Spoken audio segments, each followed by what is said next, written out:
Merci beaucoup Emma Chala avec Camille Courtin en direct ce soir de Lyon. Nous allons suivre ça de très près. Regardez comme tout le monde est sur les téléphones portables en train de chercher des informations. Je vous vois, vous ne pouvez rien dire encore pendant 3 minutes. Pourtant, ça tombe, 3 minutes. On commence à avoir des éléments là. Mais vous les gardez pour vous. Vous allez tout garder pour vous. Vous soyez À patient. partir de ce qu'on voit, on peut dire aux téléspectateurs, ils doivent rester. Parce que Voilà, c'est pour ça que Ça me paraît parfait. Ça, comme c'est du bon argument. boulot. Ça On me paraît prend. très bien, évidemment. Nous étions à Lyon il y a quelques instants. C'est très intéressant aussi ces personnalités qui s'invitent dans cette soirée, qui veulent s'inviter. Je pense à Jean-Michel Aulas dans le quotidien des Français. C'est aussi un des charmes des municipales. On voit ça un peu partout. Bien sûr, et il y a une tradition dans les élections municipales, c'est la prime au sortant.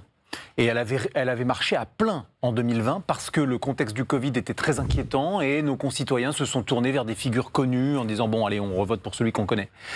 Là, ça pourrait ne plus être le cas. C'est-à-dire qu'on a même vu un sondage il y a quelques semaines avec une majorité de nos concitoyens qui disaient « oh, ben, cette fois-ci peut-être changer ».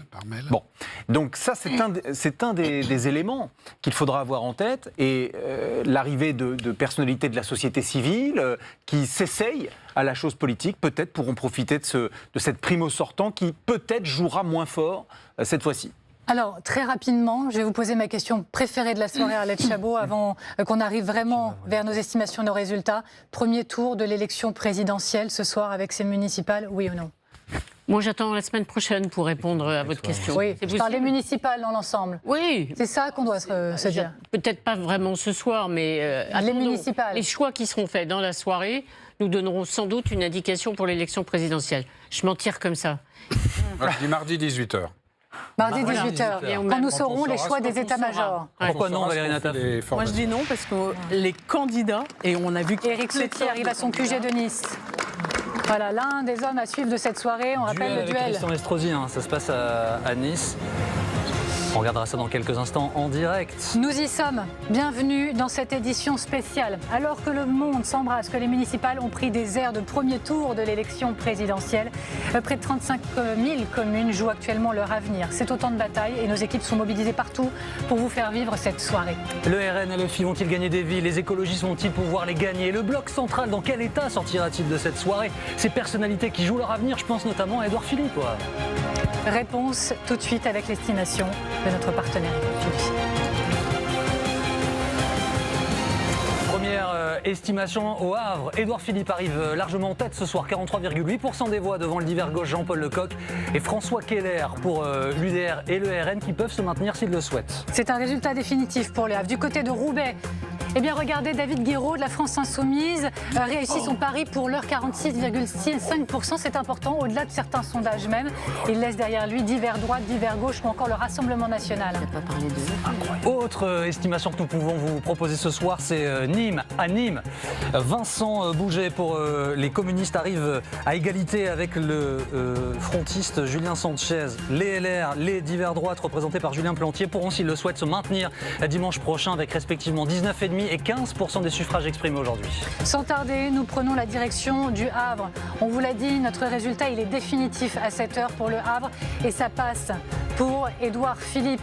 On retrouve Lucas Barbier. Lucas Barbier, on imagine le soulagement parce qu'on le rappelle, Édouard Philippe, il est non seulement maire sortant, mais il est candidat déclaré à l'élection présidentielle, c'est pas rien.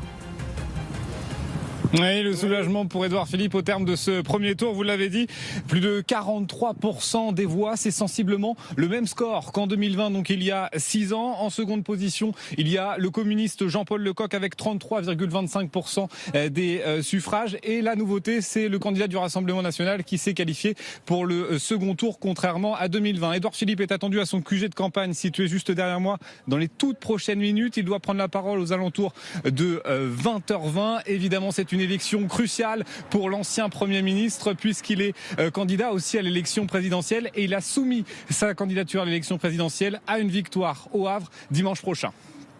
Merci beaucoup Lucas Barbier avec Léo Lemaitre. Les premières estimations qui nous parviennent, les premiers résultats évidemment. Je vous rappelle ce QR code qui apparaît régulièrement à l'antenne. Vous le scannez pour avoir les estimations près de chez vous. Je vous rappelle que nous sommes avec Jérôme Jaffray, Routel Krief et puis nous accueillons nos premiers invités politiques. Bonsoir Laurent Jacobelli, bienvenue. Porte-parole du Rassemblement national. À vos côtés Othmane Nasrou, bonsoir, bienvenue. Bonsoir. Secrétaire général des Républicains. Nous sommes également avec Patrick Vignali. Bonsoir et bienvenue. Monsieur Vignal, vous êtes ancien député EPR. Bonsoir Madame Obono, Danielle Obono, qui est députée LFI de Paris. Et François Cros pour l'IFOP. Bonsoir et bienvenue. Merci pour votre présence. Une première réaction peut-être sur ces résultats qui nous parviennent à l'instant. À Beaucaire, ce sera serré pour le Rassemblement national, Laurent Jacobelli. Oui, écoutez, on attend le résultat. J'espère que le maire pourra gagner, comme le maire d'Hayange, qui vient d'être élu ce soir, avec plus de 70% des voix. C'est donc un triomphe. Probablement, nos maires sortants seront réélus et beaucoup de nos listes pourront se maintenir au deuxième tour. Partout en France, nous avions plus de listes que la dernière fois. Ce qui veut bien dire que la sécurité, le contrôle des impôts et le suivi budgétaire sont des attentes des Français qui nous font confiance. Et puis on verra bien en face si des alliances improbables et contre nature ont lieu ou pas. Le Havre. Pardon, je m'arrête un peu sur la question du Havre. C'est la principale information à cette heure-ci. La principale information. À cette heure-ci, oui. Jérôme Jaffray. Tout à fait, c'est-à-dire que le schéma que Jean-Baptiste Boursier et vous-même, Amélie Carrouer, dites depuis le début de la soirée, tour de chauffe de la présidentielle, se révèle totalement juste. Avec le résultat du Havre, d'une part, nous avons manifestement un Édouard Philippe très bien placé pour le second tour de scrutin et qui a maintenant de fortes chances. Il fait le même score qu'au municipal de 2020, au premier tour, où il avait été finalement très brillamment réélu. Sa candidature prend donc plus de force pour la présidentielle. Deuxièmement, Roubaix. C'est un succès considérable pour la France insoumise.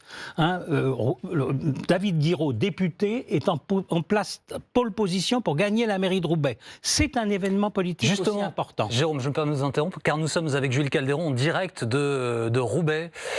Bonsoir Julie. Donc ça se joue dans un mouchoir de poche. Hein. On va compter la moindre voix ce soir à Roubaix. Exactement, les résultats pour l'instant ne sont pas définitifs, hein. C'est une estimation, mais vous le voyez derrière moi à la mairie de Roubaix, les gens sont bien là, ils attendent 20h30. Alexandre Garcin, le maire sortant, donnera les résultats définitifs, mais David Guiraud est largement en tête, 46,5%, le maire sortant quand même loin derrière à 20%, le candidat de la gauche, Karim Amrouni, à 16%.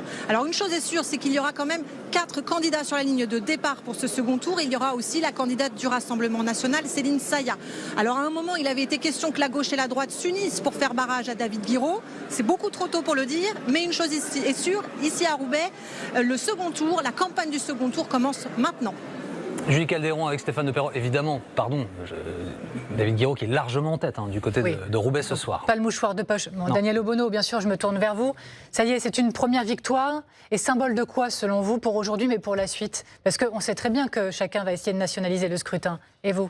Je crois que c'est un scrutin national, mais d'abord, je voudrais féliciter l'ensemble des candidats et candidates, insoumis et insoumises, et plus largement, puisque dans énormément de communes, nous avons été, avec d'autres, avec des programmes de rupture et pour changer la vie des habitants et des habitantes. Et nous sommes satisfaits. Alors, bien sûr, Pardon, le direct, la priorité. Jordan Bardella prend la parole. Mes chers compatriotes,